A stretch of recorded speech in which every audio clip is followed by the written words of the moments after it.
Welcome to the Banker Lamp. Please enjoy the video. In this video, I will show how to make salsa chutney. This easy method will guide you through creating a delicious and fresh condiment perfect for any meal. We'll start by gathering our simple ingredients, then move on to quick preparation steps. You'll be amazed at how quickly you can whip up this flavorful chutney, bringing a burst of fresh taste to your table in just a few minutes. For our easy salsa chutney, you'll need just a few key items. Start with 2 large, ripe tomatoes, which form the sweet and tangy foundation.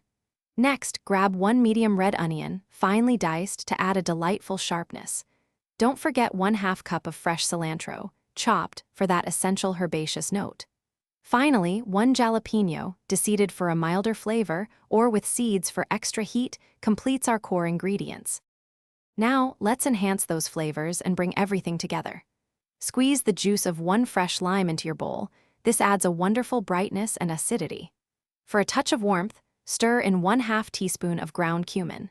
Season your chutney with 1/4 teaspoon of salt and a pinch of freshly ground black pepper to taste. Gently mix all these vibrant ingredients until they are thoroughly combined, ensuring every bite is bursting with flavor. Once your salsa chutney is mixed, let it rest for at least 30 minutes. This crucial step allows all the wonderful flavors to meld and deepen, creating a more harmonious taste. Serve your chilled chutney with crispy tortilla chips, alongside your favorite tacos, or as a vibrant accompaniment to grilled meats. Store any remaining chutney in an airtight container in the refrigerator, and it will stay fresh and delicious for 3 to 5 days. Enjoy your homemade creation.